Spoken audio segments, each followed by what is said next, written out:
c'est pas que je me sens trahi parce que j'ai pas à me sentir trahi du tout. Je croyais John Textor sur tout ce qu'il nous a dit à l'antenne dans Antenne sans flamme. Rappelle-toi, c'était au mois de janvier, donc c'est pas si loin que ça. On avait senti que la Ligue des Champions était essentielle dans son business plan. Elle a disparu, cette Ligue des Champions, à cause des mauvais résultats et certainement aussi de ses choix. N'empêche que là où je suis d'autant plus sceptique aujourd'hui, c'est que je me dis mais comment en une semaine il va ramener des garanties alors que ça fait 7 mois qu'il vend du rêve à tout le monde, qu'il rassure tout le monde. Il était même pas inquiet, même après hier en sortant, avant avoir cette décision de la DNCG, il était rassurant encore en disant oh oui c'est bon, vous inquiétez pas. À l'arrivée, le coup près est tombé. Donc aujourd'hui, c'est terrible à dire, mais on ne peut pas lui faire confiance. On ne peut plus lui faire confiance. Et c'est dramatique parce que moi, je ne suis pas supporter lyonnais, mais je suis amoureux du football français. Et c'est une bombe, en effet, parce que hier, c'est Nico Jamin qui l'a annoncé à l'antenne. Bien sûr que c'est une bombe. De savoir que l'Olympique Lyonnais, aujourd'hui, est relégué en Ligue 2, c'est terrible. C'est terrible pour le business du football français, parce qu'on a besoin d'avoir nos meilleurs clubs dans des meilleures situations et surtout d'avoir des affiches. Quand on est dans un moment où les droits télé, on ne sait pas comment on va être mangé, la preuve c'est que c'est la Ligue qui va annoncer quelque chose avec une nouvelle chaîne et savoir comment tu vas la mettre en place et surtout comment tu vas suivre la Ligue 1, quelle attractivité il va y avoir. Et à ce moment-là, où là tu es un petit peu dans la merde, déjà, excusez-moi, de ce côté-là, tu perds un de tes clubs, les phares du football français. Donc, même si demain la décision était de remettre Lyon en Ligue 1, et j'espère qu'ils y arriveront avec, en évinçant peut-être John Textor, mais les moyens, ça va être quoi en fait ? Parce que derrière, il va falloir donner des garanties, il va falloir séparer des meilleurs joueurs parce que les garanties, c'est le cash que tu dois ramener et il n'y a que les valeurs marchandes, et il n'y en a plus beaucoup à Lyon qui peuvent te ramener ce cash-là aujourd'hui. Donc tu vas perdre tes meilleurs joueurs et même si tu ne perds pas tes meilleurs joueurs, tu ne pourras pas te renforcer dans tous les cas. Donc en fait, il y a plein de choses. Ouais, les perspectives ne sont pas bonnes. Mais c'est terrible et franchement, moi je suis désabusé et je me dis... Écoute, j'ai pas envie de vivre encore une fois, et là on y va tout droit, ce qu'on a vécu à Bordeaux avec Gérard Lopez qui s'accroche à je sais pas quoi.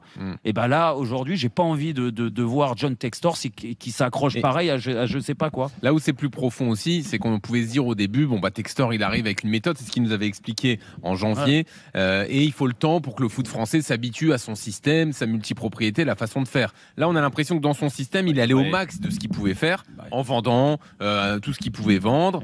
Et la DNCG l'a toujours pas accepté. Donc Manu, a priori, je peux pas imaginer très grave. Lyon être rétrogradé. Je pense qu'avec l'appel, ils vont amener. Mais quelles garanties ils vont pouvoir amener qu'il n'a pas pu amener déjà, il mois. y en a une. Alors, à mon sens, elle est arrivée assez tardivement. C'est les ventes de départ à Crystal Palace à hauteur de 200 millions d'euros. Est-ce qu'il va réinjecter une partie de cette somme-là ? D'après ce que j'entends, les rumeurs, c'était une base de 40 millions. C'est pas suffisant. Est-ce qu'ils vont augmenter cette offre-là ? Est-ce qu'ils vont amener des garanties financières aussi avec le groupe Ares ? C'est d'autres solutions également. Je ne vois pas pourquoi ce fonds d'investissement Ares déciderait justement de redescendre en Ligue 2 et perdre, et fermer les yeux, on fait une croix sur les 400 millions qu'ils ont investis dans le club. Donc ou de reprendre la main, Manu. Encore une fois, ça c'est autre chose. Est-ce que Textor, si le club est maintenu en Ligue 1, restera à la tête du club ? J'en doute fortement. Parce qu'à l'heure actuelle aussi, il y a un grand bazar au niveau des joueurs, au niveau du vestiaire. Il y a déjà des incertitudes concernant certains joueurs, s'ils vont rester ou pas. Certains joueurs ont déjà été vendus, donc de l'épine dorsale, du 11 titulaire. D'autres joueurs, à mon avis, des cadres, aujourd'hui, doivent sérieusement se poser des questions. Est-ce que je continue ou est-ce que je fais le forcing pour quitter le club ? Donc... plus vite ils trouveront les solutions financières pour arriver à cet appel et justement trouver un accord et que la DNCG justement leur permette de rester en Ligue 1, parce qu'il y a aussi en fond de mire la participation en Coupe d'Europe. Est-ce que ça va leur permettre de rester en Ligue Europa ? Il y a beaucoup ça, c'est une interrogation, mais financièrement aussi, est-ce qu'ils vont pas être éjectés aussi de l'Europa par l'UEFA, sachant que financièrement, c'est pas là que tu te refais une santé. Non, mais ils en ont besoin pour les droits télévisuels. On le sait. C'est le président de Metz qui l'a dit encore la semaine dernière. Il a dit au sein de la Ligue 1, nous avons un championnat à deux vitesses où tous ceux qui participent aux Coupes d'Europe, eux auront les droits télévisuels liés aux Coupes d'Europe qu'on n'aura pas justement liés aux droits télévisuels de la Ligue 1. Donc il y a tellement de questions aujourd'hui qui ne trouvent pas de réponse. La seule réponse, elle est financière. Donc c'est à Arès et Textor avec les ventes de Crystal Palace. Mais comment t'expliques, Manu, que depuis 7 mois, le mois de novembre, Jean-Louis nous le rappelait, depuis le mois de novembre où il y a eu donc cette rétrogradation en fin de saison si jamais il n'amenait pas les garanties, en 6 mois, en un peu plus de 6 mois, il a ramené aucune garantie. Non, la vente départ. Moi, je pense que pour lui, il avait des garanties. Et c'est ça le vrai problème de ce qui s'est passé hier. C'est que c'est l'échec de son système. C'est-à-dire qu'il pensait qu'au bout d'un moment, dire à la DNCG... Attends, Steve, laisse-moi juste il est arrivé à ce finir, en fait. Il est arrivé en disant tel transfert qui va aller de Botafogo à Miami, ça tombera dans les caisses de Lyon. Et ben la DNCG, hier, a dit non. Ça va pas fonctionner. Même si tu apportes de l'argent comme ça, ça ne fonctionnera pas.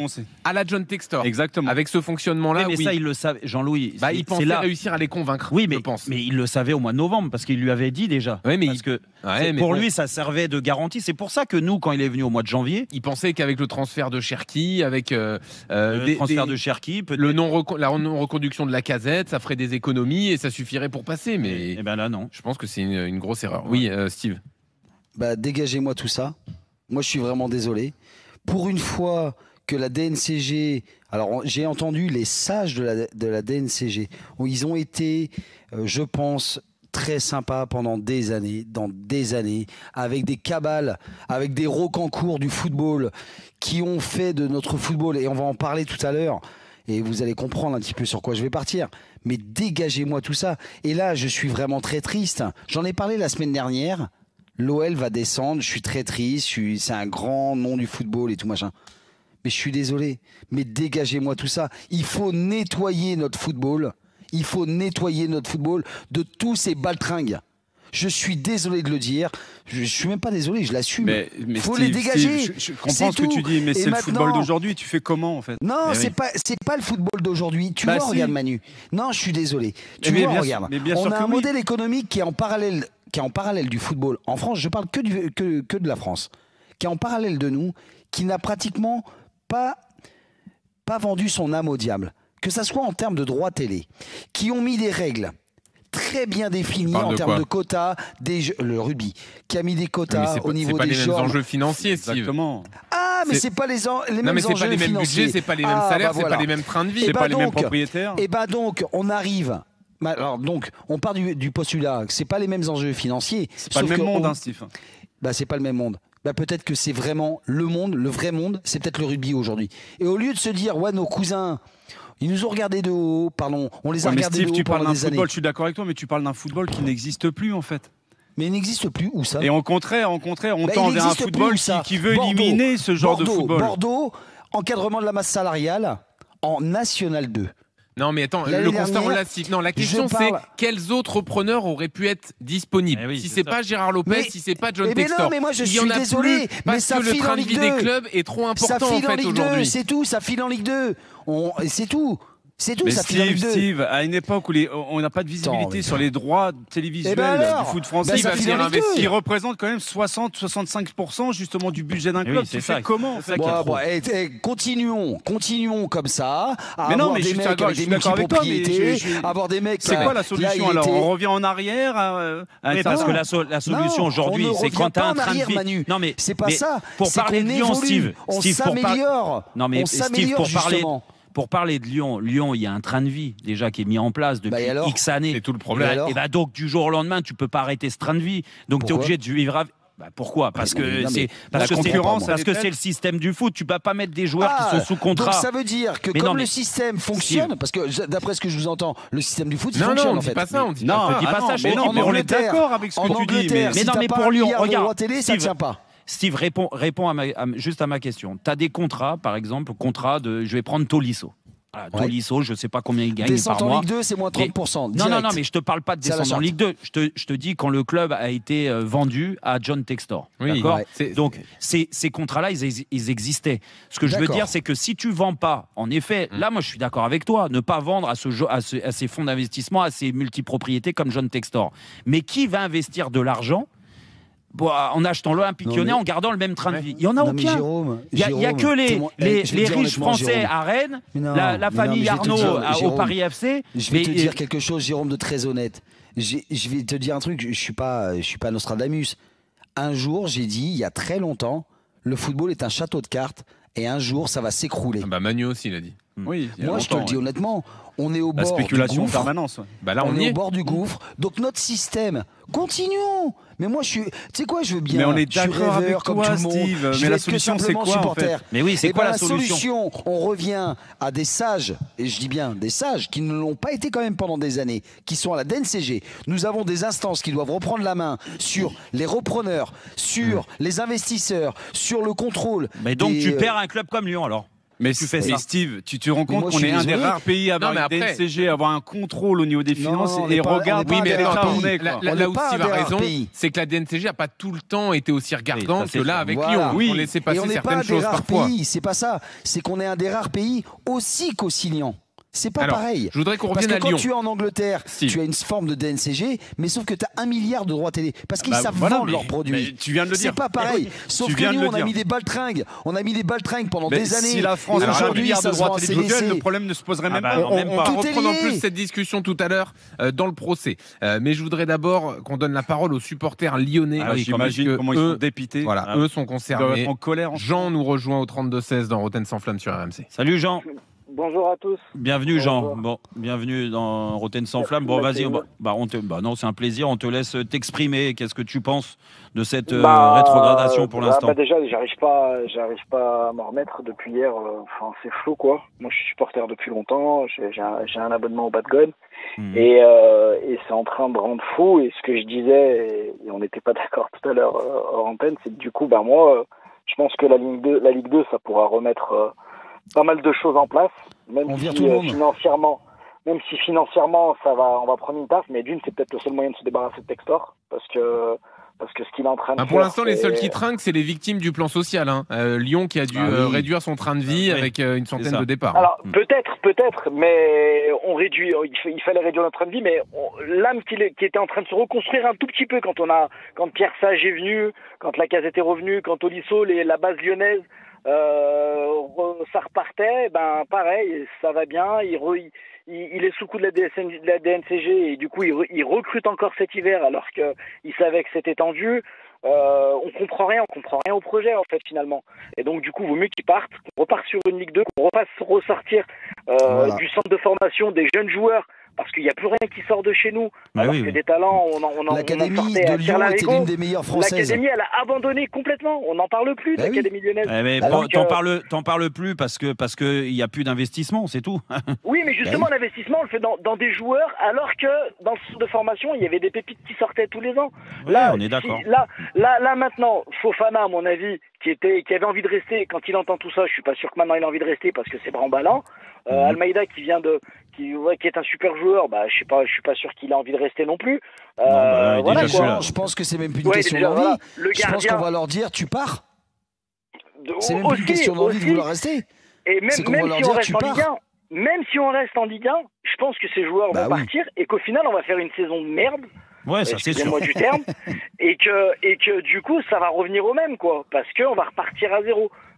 Moi je pense, ça me rend fou de dire ça, ça me fait mal au ventre.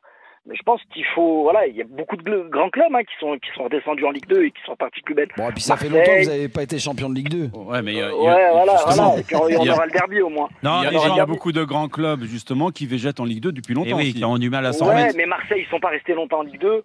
Moi, je suis supporter napolitain aussi. Naples, quand ils sont descendus en Ligue 2, De Laurentiis est arrivé et voilà, maintenant c'est magnifique. Il faut peut-être. Et attendez, je fais juste une parenthèse quand même sur ce que vous avez dit sur le centre de formation. Il y a des joueurs qui sortent. Ah oui, ils restent pas longtemps en équipe première, mais Barcola, Gusto, Kaloulou, mais ils sont vendus, direct. Mais ils sont vendus. Ils sont vendus tout de suite parce qu'il y a. Mais Gusto, c'était déjà il y a un petit moment. Il y a quelques temps, 3 ans. Barcola, pareil. Oui. Voilà, mais on perdait. T'auras pas Benzema tous les ans non plus. On perdait. Peut-être, mais avant on en sortait tous les ans. Non, mais là, en fait, Jean, la vérité, c'est que je suis d'accord sur le fonctionnement du club sur les dernières années avec de la jeunesse qui est sortie du centre de formation Et ils se sont servis de ça pour après les vendre et renflouer les caisses. Ça, on est d'accord. Après, moi, ce genre de fonctionnement à l'Olympique Lyonnais, j'étais contre ça aussi parce que ça t'amène pas des titres, ça t'amène pas une équipe compétitive. On a eu des titres avec ça. On a non, été champion de France avec le centre de formation aussi. Non, t'as pas été champion de France grâce aux jeunes. Bien sûr que. Bien sûr. Non, mais d'accord. Mais les gars, faut pas avoir la mémoire. Non, mais les gars, faut pas avoir la mémoire courte. Dire, t'as pas été champion de France grâce au centre de formation. T'as été champion de France parce que t'avais des grands joueurs qui étaient venus. Alors des Brésiliens, j'en parle même pas. Il y en a eu aussi. Et puis ça se greffait. Champion de France avec du Benzema, on a été champion de France.